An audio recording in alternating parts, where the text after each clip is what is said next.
Olá, estimado irmão e irmã na fé em Jesus Cristo. Nós iniciamos este momento devocional em nome de Deus Pai, Filho e Espírito Santo. Amém. Façamos oração. Ó gracioso Deus, como é grande o teu amor por cada um de nós que somos tão pecadores.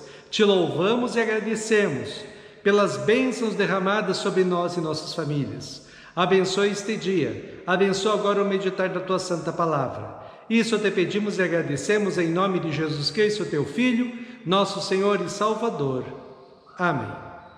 Que a graça, a paz e o amor daquele que veio, daquele que vem e daquele que virá em glória, Jesus Cristo, nosso Senhor e Salvador, permaneça hoje para sempre com todos vocês. Amém.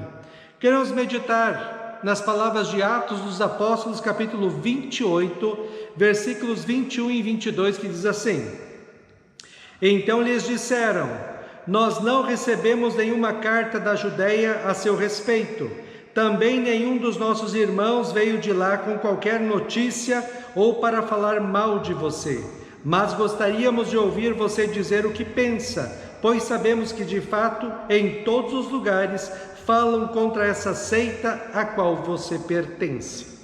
Que Deus abençoe as palavras em nossos corações. Amém. Estimado irmão e irmã, existem comidas exóticas que talvez muitos de nós nunca ousariam comer, começando pelo menos exótico: polvo, ostra, e vamos aumentando o gosto. Formigas, aranhas, cobras e até morcego se comem no mundo.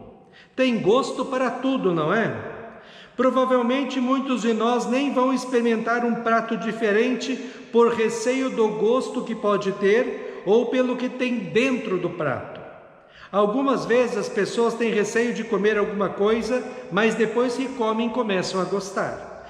Tudo que é diferente é estranho e em primeiro momento a tendência é nós rejeitarmos.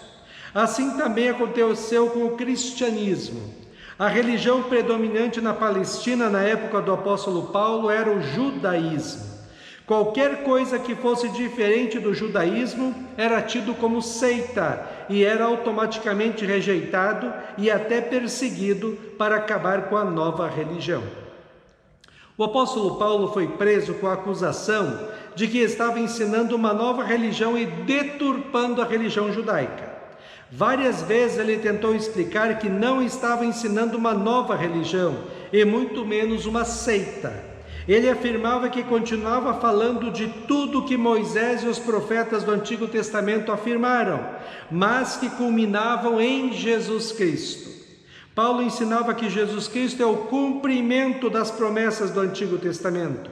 Ele era o Filho de Deus que veio ao mundo, sofreu pelos nossos pecados na cruz, morreu e ressuscitou para dar aos seres humanos o perdão dos pecados, a vida e a salvação eterna, como foi prometido no Antigo Testamento. Mas os judeus não aceitaram isso e Paulo, para não ser morto, como cidadão do Império Romano, apelou para ser julgado pelo imperador em Roma e agora estava em Roma para aguardar o julgamento. Em Roma, ele chama os líderes dos judeus e volta a afirmar que Jesus Cristo é o Salvador prometido e ele estava preso injustamente. Os judeus dali disseram que não receberam nenhuma notícia ou acusação contra Paulo, mas que já tinham ouvido falar da seita que Paulo proclamava. Eles queriam ouvir Paulo falar sobre Jesus Cristo. Que oportunidade para Paulo fazer aquilo para o qual Deus o chamou: proclamar a boa notícia da salvação pela fé em Cristo Jesus como Senhor e Salvador. Estimado irmão e irmã, hoje também temos muitas oportunidades para falar de Jesus. Diferente de Paulo, muitas vezes não aproveitamos as oportunidades por medo, vergonha ou achamos que não sabemos o que falar sobre Jesus. A primeira coisa que precisamos aprender é o que Jesus disse em Mateus 10, 18 a 20. Por serem meus seguidores, vocês serão levados aos governadores e reis para serem julgados, e falarão a eles e aos não-judeus sobre o Evangelho.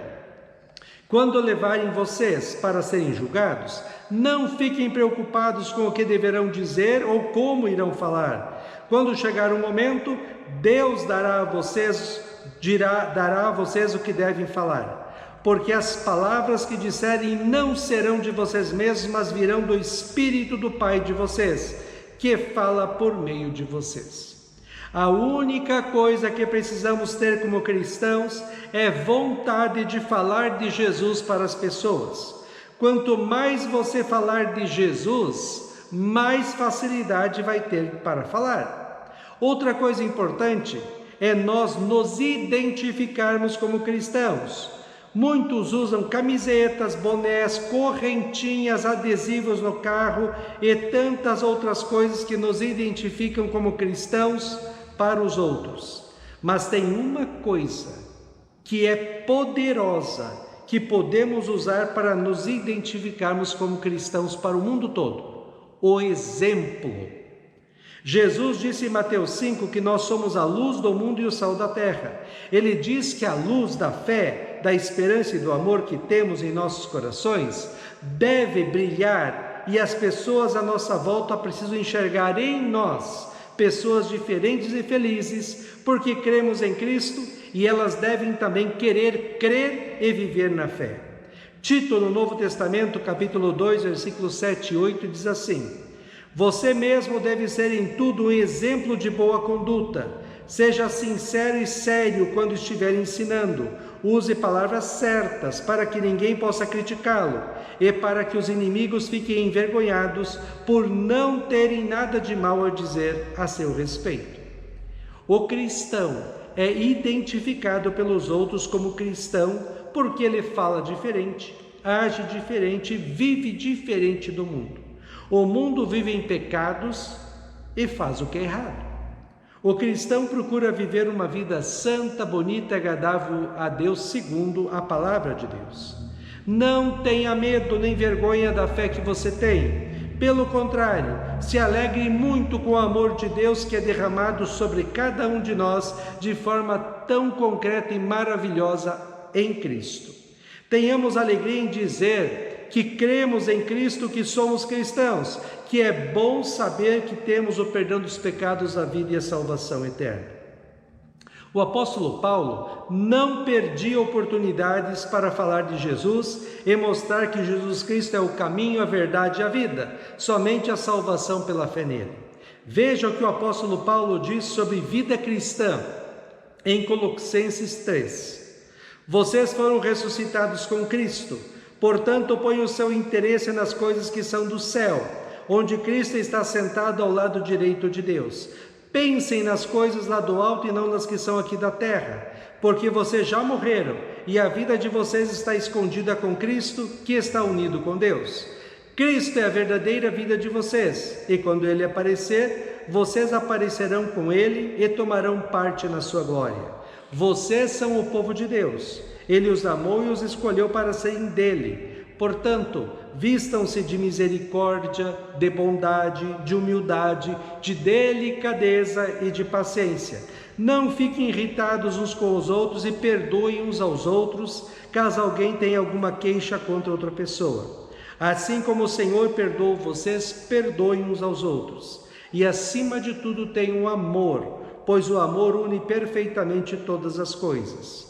E que a paz que Cristo dá dirija vocês nas suas decisões, pois foi para essa paz que Deus os chamou, a fim de formarem um só corpo. E sejam agradecidos. Que a mensagem de Cristo, com toda a sua riqueza, viva no coração de vocês. Ensine e instrua uns aos outros com toda a sabedoria. Cantem salmos, hinos e canções espirituais. Louvem a Deus com gratidão no coração.